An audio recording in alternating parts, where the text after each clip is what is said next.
All right. Hello, my name is Dawn Bennett with Touch Remedies, and I'm here today with Nickie from the Spread Sunshine Gang, which is a nonprofit that's dedicated to spreading kindness throughout the Twin Cities metro area. And once again, today we're going to talk about touch and connecting, how we connect with physical contact pre, during, and post quarantine. So, Nickie, tell me a little bit about how do you interact with physical contact? How do you touch people? How do you like people to touch you? And how has it changed over these last few months? Oh my goodness. I am a very tactile person. I am a hugger. I am I'll always put my arms around people. I'll always just give them a little touch on their back. So I love physical contact, which also kind of goes with my background in theater. We're always needing to touch each other and hold each other while we're dancing on stage and everything. So it's just a really, really big part of my life to be physical with people. And now that's all completely different. um, so it has definitely been an adjustment. I live with my husband and our dog, and so I still get physical contact. Thank God, because I'm not sure how people like me are doing right now. I really don't understand how they're getting through it. Um, so now whenever we're doing any nonprofit work, whenever we're around people, we are always wearing masks. Um, the mask thing was very strange to start with. All of a sudden people are buying and making masks and you're like, well, how, oh, yep, I'm gonna go do this. And now I have like 12 masks to match whatever I'm wearing that particular day. um we I always wear a mask out in public. um Anytime we're grocery shopping or Target or anything like that, I'm always wearing a mask. I wear a mask if we just kind of started going to restaurants. So always wearing a mask to the restaurant, from the restaurant. Basically, when we're not eating, we're wearing a mask. And I'm not touching anybody. And it's very bizarre. So have you I run into anybody that you wanted to touch and haven't been able to? Oh, How are you like navigating that? everybody I run into, I want to hug.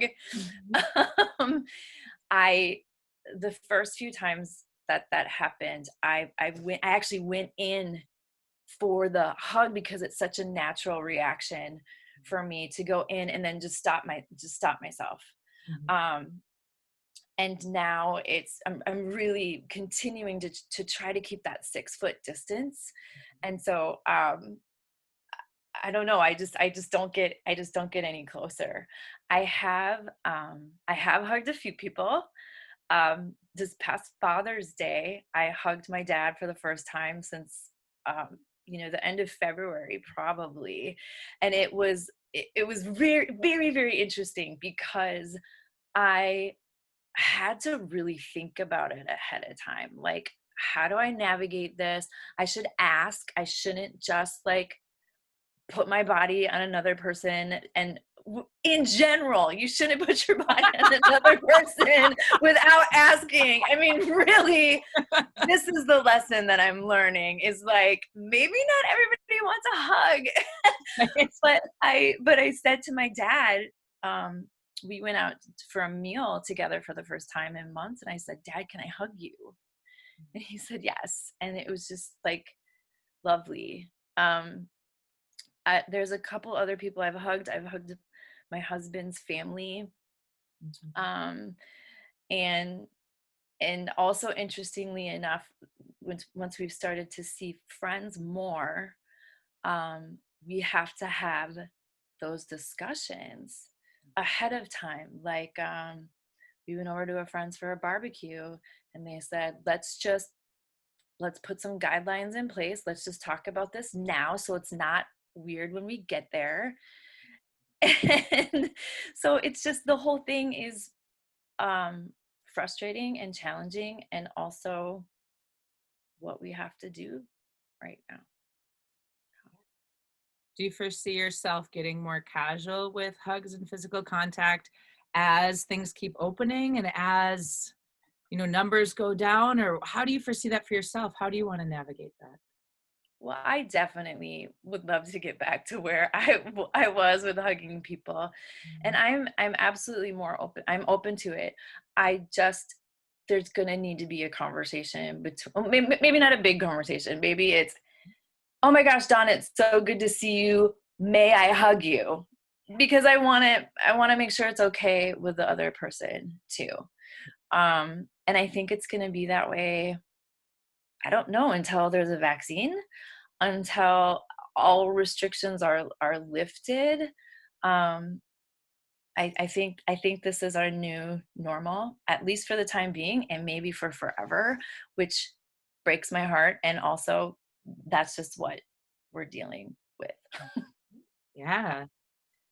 For you, if you have to weigh like the safety of yourself and your family versus like the nurturing and the emotional connection that you get for hugs, how do you navigate that part, getting what you need, the same time staying safe?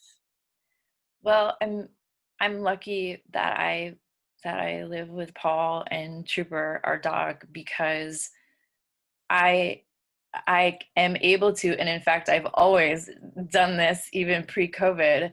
If I'm like, Paul, I need a hug, I'll just tell him, yeah, I need a hug. Um, he's a lot taller than I am. Most people are. I'm 5'2". I even will sometimes go to our stairs, like by on our way up to our second floor, and I'll be like, hey, Paul. And he'll walk over and I'll be on that stair and he'll be like, oh, okay, we need a snuggle moment. So I I am really, really fortunate in that I can just sit on the couch with the dog or ask Paul for a hug. And so that's what I'm gonna keep doing. Um and that's kind of it's kind of the only choice, I think. Um, I do still see, I've started to see friends a lot more often now, but we don't touch, which is really bizarre. So that's not the same. It's not the same to just be with them and not touch them, but at least I get to I get to be with them. And You I still feel will, connected even without the touch? yeah, I still feel connected. Maybe not 100% of the ways that I'd like to be, but that's how I stay connected. And um, I will always choose the safety of everyone. I am not concerned about myself Mhm. in all of this. I don't think I'm going to get sick, and if I do get sick, I think that I would be able to fight something off. I obviously don't know that, but I'm not concerned about me, but I'm very concerned about the rest of the population. And I think it's up to each person individually to decide how they want to proceed. And that means that I need to ask a lot of questions, even if it feels weird to Right. say, can I hug you? Um, I have met a couple people for the first time during COVID, and we either like elbow bump or we just socially distance, like, hi, i would I would normally be shaking your hand right now, but that doesn't seem like a good idea, so just even addressing the awkwardness, I think, takes the awkwardness away from it, if that makes any sense at Yeah, all. yeah, it does. It does, right? Yeah, Communication can clear up so much and create a certain level of connection in itself. right, absolutely. So it's been weird. It's been really weird. Any last thoughts on how people could approach you? Like, are you open to, Oh, if like, let's say they're meeting you for the first time, oh, great if question. you wanted a handshake or a hug or, um That's such a great question. I haven't really thought about how I want to be approached. Huh.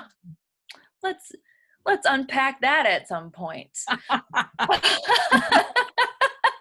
Maybe we can do another interview once you I mean, really, I know someone who does EFT, so maybe I can connect with her in the future and we can delve into that.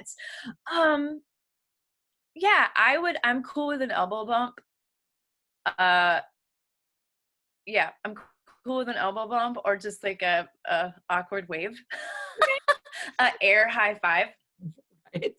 Yeah, but I don't want someone that I've never met before touching me at all right now. Normally, I would definitely go in for a handshake Mhm. or even a hug, depending if the vibe felt correct. But yeah, no, I don't want anyone that I don't know touching me, Okay. and they should always ask first. There you go.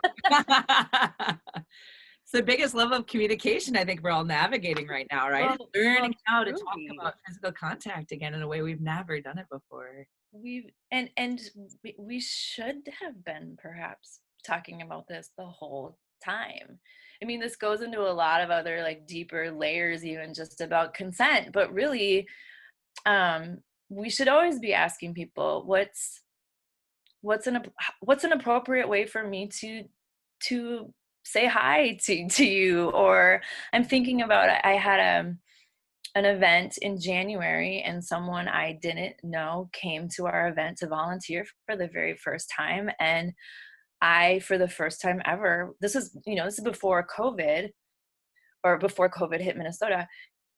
And I was like, "Hey, it's so great to meet you. I'm a hugger. Would you like a hug?" And she said, "No, I don't want a hug, and I really appreciate you asking me first. That's just not how I like to be greeted." And I was like, "Oh my god, I should have been asking this for like the last 40 years." you know? So yeah, because usually I'm like, "Bring it in." I don't know. So I'm learning a lot. Uh, Obviously, about myself and about other people and touch during all of this. So I'm happy for the lessons for sure. Great. Well, thank you. Any last comments before we close up today? No, thank you for having me. Yeah, absolutely. And if anyone wants to find out more about Nickie and the Spread Sunshine Gang, we'll have it down in the bottom in the YouTube, Yay. in the summary thing, whatever. Summary thing, whatever. Yeah, we'll get you the I'm gonna info. try to learn how to do the little tag on the top. It's all I we're. know. It's a whole thing, isn't it? Yeah. Well, thank you, Nickie. Have a Thank lovely you. day. We'll see you soon. All right, sounds good. Thanks, Dawn.